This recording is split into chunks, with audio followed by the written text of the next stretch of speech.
Hi, this is ഡിറ്റിഎച്ച്. ഒരു സാധാരണ cinema പ്രേമിയുടെ film റിവ്യൂയിലേക്ക് വീണ്ടും സ്വാഗതം. ബിപിൻ കൃഷ്ണയുടെ സാഹസം.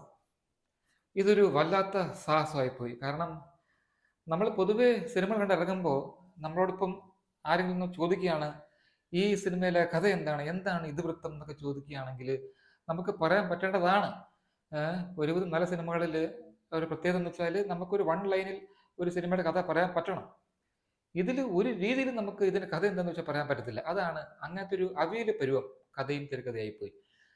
അവസാനം വരെ, അതായത് ആദ്യം മുതൽ അവസാനം വരെ ഒരു കുന്തവും ഇല്ലാത്തൊരു സിനിമയാണ്. കാരണം തമാശയ്ക്ക് വേണ്ടിയുള്ള സിനിമയാണ്, തമാശയാണ് സംഭവം. പക്ഷേ ഒരു രീതിയിലും നമുക്ക് കണ്ടുകൊണ്ടിരിക്കാൻ പറ്റാത്ത രീതിയിലുള്ള സംഭവമാണ് കാണിച്ചുകൊണ്ടിരിക്കുന്നത്. കാരണം വിശ്വസനീയത പോട്ടെ, നമുക്ക് എന്റർടൈനിങ് ആയിട്ടെങ്കിലും തോന്നണമല്ലോ, അങ്ങനെയും തോന്നുന്നില്ല. പഴയ പ്രിയദർശൻ പടങ്ങളുടെയൊക്കെ ഒരു രീതിയാണ്. പക്ഷേ നമുക്കിപ്പം ഫോർ എക്സാമ്പിൾ ബോയിങ് ബോയിങ് എടുത്തെന്ന് വെച്ചോ, അതിൻ്റെ അകത്ത് നമ്മളോട് ഇപ്പോൾ ഒരാൾ ചോദ്യം ചോദിക്കുകയാണ് എന്താണ് കഥ എന്ന് പറയുന്നത്, നമുക്ക് പറയാൻ പറ്റും. ഏഹ് ഒരു പയ്യൻ ഒരുപാട് പെണ്ണുങ്ങളെ ഒരു പെണ്ണുങ്ങളുമായിട്ട് ഫ്ലോട്ട് ചെയ്ത് നടക്കുന്നു, ഒരുപാട് പെണ്ണുങ്ങൾ കല്യാണം കഴിക്കാനുള്ള വാഗ്ദാനങ്ങൾ ചെയ്ത് നടക്കുന്നു, അതാണ് സംഭവം. അങ്ങനെ എന്തെങ്കിലും ഒരു നമുക്കൊരു വൺ ലൈൻ പറയാൻ പറ്റുന്നുണ്ട്.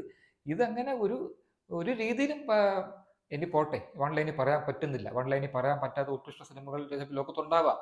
പക്ഷെ ഇതിപ്പോൾ അങ്ങനെയല്ല. അപ്പോൾ ഒരു രീതിയിൽ നമുക്ക് എന്റർടൈനിങ് അല്ലാത്തൊരു പടം. കാസ്റ്റ് ആണെങ്കിൽ ഒരുപാട് പേരുണ്ട്. ഒരുപാട് പേരെന്ന് വെച്ചാൽ ക്യാമിയോസും ഒക്കെ ഉൾപ്പെടെ ഒരുപാട് പേര് അഭിനയിക്കുന്നുണ്ട്. പക്ഷെ മെയിൻലി പ്രശ്നം എന്ന് വെച്ചാൽ അഭിനയിക്കാൻ ഒട്ടും അറിയാത്ത ഒരു കൂട്ടം ആൾക്കാരെ വിളിച്ച് ഒരു ചാൻസ് കൊടുത്ത് കണക്കുണ്ട്. അതിൽ കുറച്ചെങ്കിലും എക്സ്പീരിയൻസും അഭിനയിക്കാൻ അറിയാൻ പറ്റുന്ന നരേനാണ്.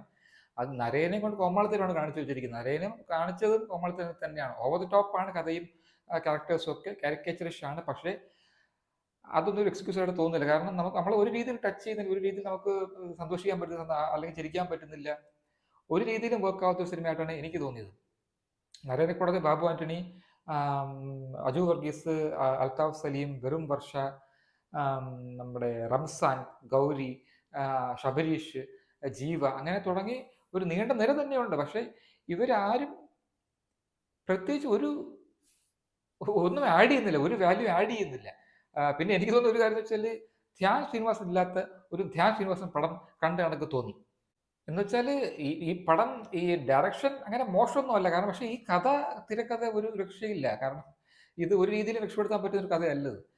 ഡയറക്ഷൻ എന്ന് വെച്ചാൽ നമ്മൾ ഓരോ സീൻ ബൈ സീൻ, ഒരു സീൻ മാത്രം എടുത്ത് കാണുവാണ്, അല്ലെങ്കിൽ ഒരു പാട്ട് രംഗം മാത്രം എടുത്ത് കാണുവാണെങ്കിൽ ഡയറക്ഷനൊക്കെ ഓക്കെയാണ്. ഇതിന് സിനിമാറ്റോഗ്രഫി എനിക്ക് ഇഷ്ടപ്പെട്ടു, നല്ല രസമാണ്. ഭയങ്കര കളർഫുൾ, യൂത്ത്ഫുൾ, എക്സ്യൂബറൻ്റ് ആയിട്ടുള്ള സിനിമാറ്റോഗ്രഫിയാണ്. പ്രത്യേകിച്ച് കളറിങ്, പോസ്റ്റ് പ്രൊഡക്ഷൻ കളറിങ് ഒക്കെ ഭയങ്കര രസമായിട്ട് ചെയ്തിട്ടുണ്ട്. പക്ഷേ ഈ കഥ എന്ന് വെച്ചാൽ ഒരു നോൺസെൻസിക്കൽ കഥയായിപ്പോയി. അതാണ് ഈ സാഹസത്തിൻ്റെ ഏറ്റവും വലിയ പ്രശ്നമായിട്ട് എനിക്ക് അനുഭവപ്പെട്ടത്. 1 സ്റ്റാർ ഔട്ട് ഓഫ് 5 ഫോർ സാഹസം.